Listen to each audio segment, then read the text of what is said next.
Winsome, Apparently pronouns are yeast. she, her. Theist Christian from Florida. Hey, Winsome, welcome. You wanted to explain why you believe in God. I believe in God is because I'm alive. That's one. I'm alive. And I want to ask you something before I question. Why you believe in what you believe in? And one thing, you don't believe that God exists. Who let you wake up in the morning and you know, all of these things that happen to you in your life? What are those things? I took a call in the Atheist Experience probably 18 years ago with someone asking this question about what gets me up in the morning, or who gets me up in the morning. So I want to let Justin jump in here. But you believe because you're alive, and you want to ask yes, I believe because I'm alive. Okay. And I understand. God exists because I've been through things, and even if I explain to you why I know God is alive, it's not going to be satisfactory to you guys because you guys all at different standards from what I hold, and that's probably true. I can't really give you a full explanation of why God exists. So, is it safe to assume that you don't have a rational argument for your God existing? Do you just your intuition tells you that your God exists? No, I know that God exists because the things that I've been through, and I'm not questioning what you God know. gave me breath. Just give me a second. Yes. I'm not questioning what you know. I'm questioning how you came to that conclusion, right? So, did you come to that conclusion based on thinking rationally, or based on like I have a feeling or an intuition? I come to realize, and it have nothing to do with I go to church or believe in what pastor said to me. Because how did you come to the conclusion? My conclusion is one, as I said earlier, I'm alive, I'm breathing, and I'm walking, and it's things that I go through in life, and Okay, so let's start one at a time. The fact that we exist, what about our existence requires a God to exist?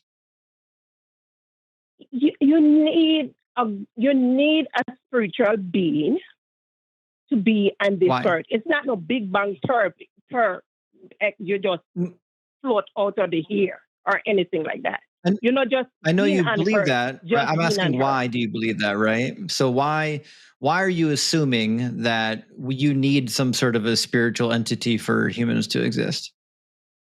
Because if you don't have that, who gave you breath? Where your breath came from? Well, breath isn't given. Breath is just a process that our bodies engage in, taking in oxygen and nitrogen and other smaller amounts of different gases in the atmosphere. But it turns out that like we've had lots of so-called life that can live without oxygen. Like we're just happen to be a species that requires oxygen to survive. But there's lots of bacteria that don't. I mean, there's lots of other life that don't. Yeah, but I'm talking about human life, though. Human. I'm not talking about bacteria and, Why are you assuming that somebody needs to give us the oxygen? Oxygen is abundant, not just on our planet, but even in other planets we've discovered. Like it's not something that like you need magic to conjure up. No, but if you go on and in Mars, you got to be living into a thing to get oxygen. You cannot be on the ground to get free oxygen.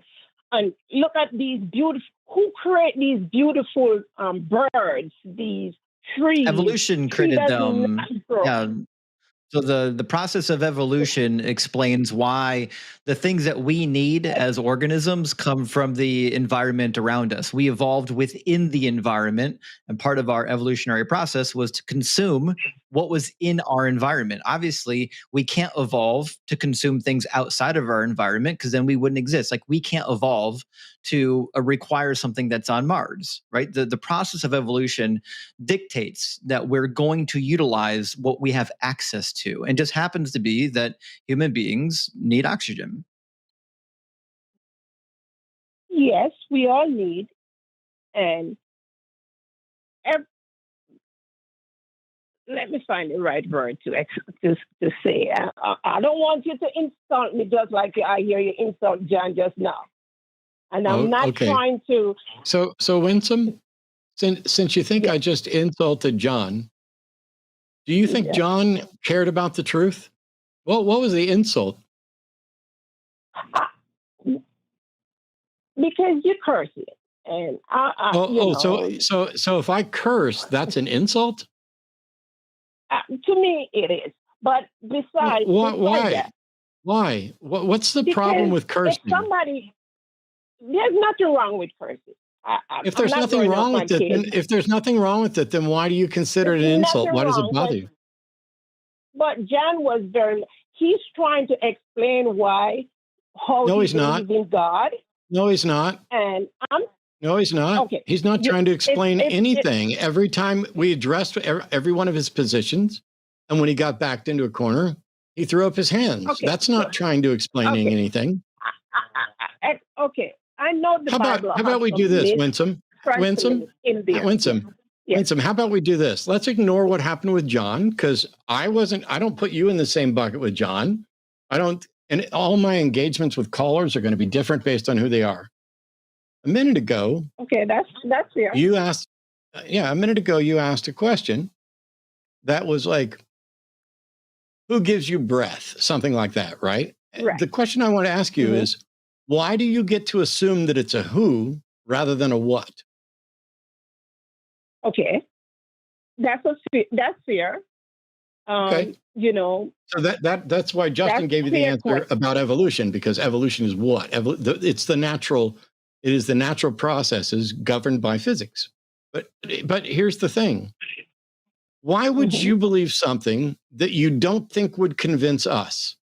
Are we too rational, or are you not rational enough?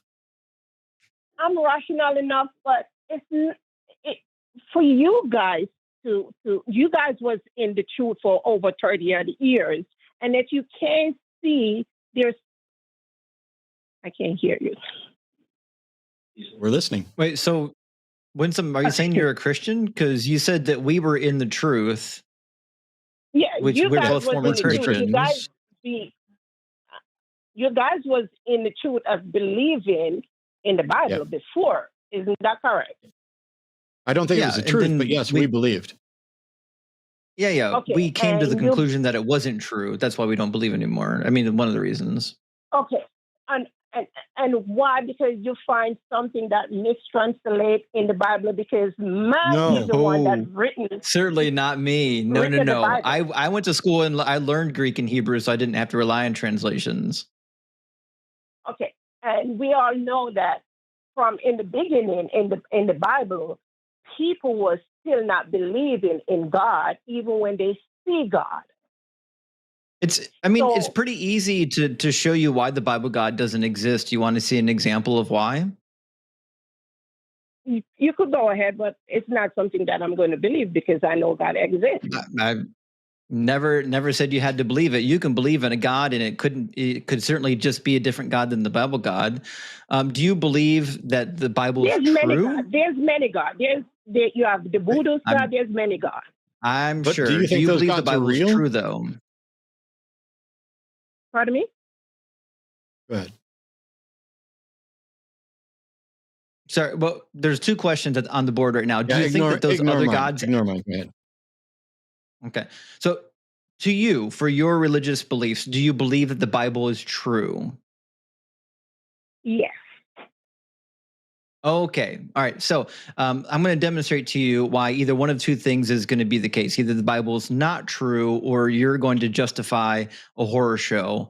It says in Deuteronomy 22, it says, suppose a man marries a woman, but after going into her, dislikes her and makes up charges against her, slandering her by saying, I married this woman, but when I lay with her, I did not find evidence of her virginity. What kind of evidence do you think he's looking for?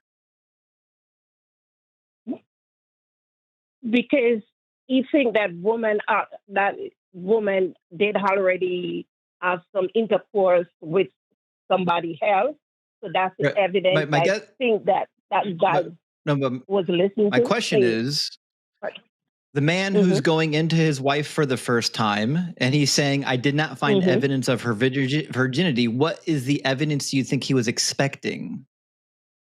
He was expecting that woman should be a virgin and not, and I'm bleeding. No. That woman should be bleeding. There we go. He's expecting her to bleed. Now, it says if this happens, right, the father, they're going to go to court, right? The father of the young woman and her mother shall then submit the evidence of the young woman's virginity to the elders at the city gate. So now they're at court, right? And it says, here is the evidence. The father's going to say, here is the evidence of my daughter's virginity. Then they will spread out the cloth before the elders of the town. And then it says, if it's the case that he lied, he gets punished and then he pays a fine. He has to marry her forever.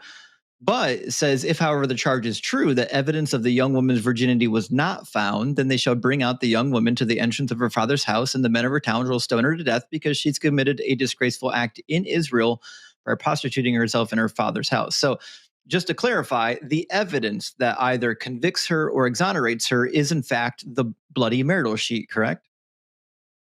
Yes.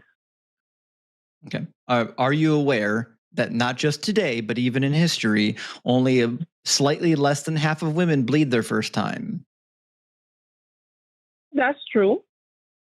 And so would the bloody sheet be credible evidence of her virginity? It should be, but in this DNA... Let's try this again. So if in fact women don't always bleed their first time, and the only evidence that you need to kill a woman is a bloody sheet, would it not be true that the bloody sheet would result in innocent women being executed?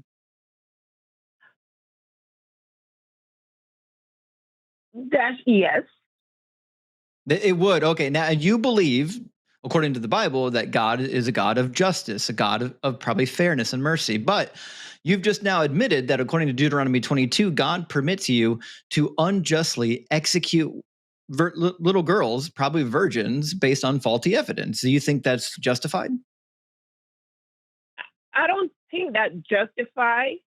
But again, who am I to question God?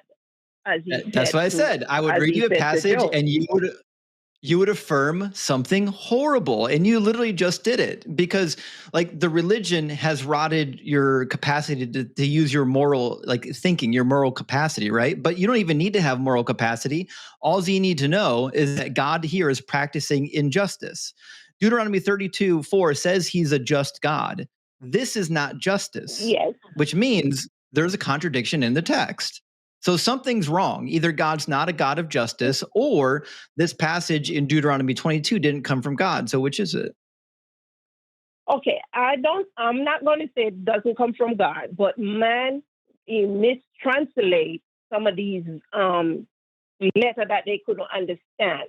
Because you remember which word is mistranslated in the Bible that they say there was mistranslated in the Bible because so just to be clear, Winsome, Simon the leper, which is if a leper, none of the translations are going to be helpful to you. Every English translation is going to say the same thing. I'm wondering what it's supposed to say and how you know. So we got to use our common sense. How would you know? Winsome, how would you know? How would you know anything in here is mistranslated? Yeah, because you have the Holy Spirit that leads you into the truth. Oh, I'm asking you have the Holy Spirit that leads you to the truth. Yes. Are there Christians who disagree on what the truth is? Some Christians disagree, I can't speak Okay. for all How do we Christians. tell? How do we tell? How do we tell? How do we tell which of those Christians are being guided by the Holy Spirit and which ones aren't? I cannot tell you that.